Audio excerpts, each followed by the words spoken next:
Hello दोस्तों, सबसे पहले आप सभी को संघर्ष स्टडी 24 में बहुत-बहुत स्वागत है। दोस्तों, आज हम लोग देखेंगे इतिहास के एक महत्वपूर्ण प्रश्न जो काफ़ी कन्फ्यूजन भरा रहता है। तो चलिए इसी कन्फ्यूजन को दूर करने के लिए ये प्रश्न देखते हैं और मेरा गला थोड़ा बैठा हुआ है इसके लिए आवाज़ भारी-भारी आ रही है इसके लिए सॉरी। तो चलिए प्रश्न क्या है इस प्रश्न को देखते हैं। प्रश्न है भारतीय उपमहाद्वीप में कृषि के प्राचीनतम साक्ष्य प्राप्त हुए। मतलब भारतीय उपमहाद्वीप में कृषि के प्राचीनतम साक्ष्य कहाँ से प्राप्त हुए? तो ऑप्शन ए है कोल्डिहामा से और ऑप्शन बी है लौरादेव से और ऑप्शन सी है मेहरगढ़ से और ऑप्शन डी है टोकवा से।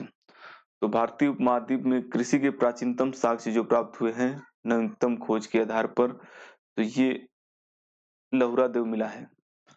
तो चलिए इसकी व्याख्या देखते हैं, व्याख्या से क्लियर होगा कि क्या सही है क्या गलत है, लौरादेव है या मेहरगढ़ सही है। तो चलिए देखते हैं व्याख्या।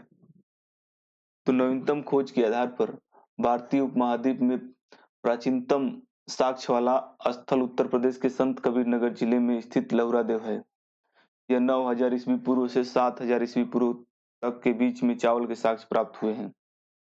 उल्लेखनीय है इस प्रश्न उल्लेखनीय है इस नवीनतम खोज के पूर्व भारतीय उपमहाद्वीप के प्राचीनतम कृषि साक्ष्य वाला स्थल मेहरगढ़ पाकिस्तान के बलूचिस्तान में स्थित है। यहाँ से 7000 ईस्वी पूर्व के गेहूं के साक्ष्य मिले थे, जबकि प्राचीनतम चावल के साक्ष्य वाला स्थल कोल्डिहामा प्रयागराज में बेलन नदी के तट पर स्थित है माना जाता था।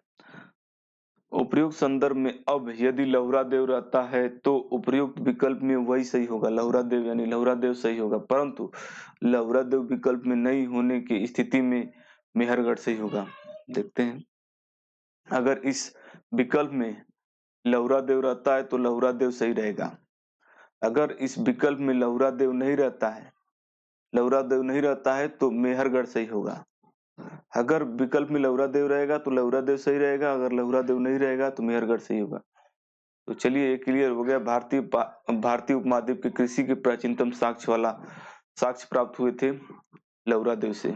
ऑप्शन नंबर बी सही है। अगर लौरादेव नहीं रहेगा तो मेहरगढ़ मारेंगे, अगर मेहरगढ़ है, अगर लौरादेव ऑप्शन में है तो लौरादेव मारेंगे।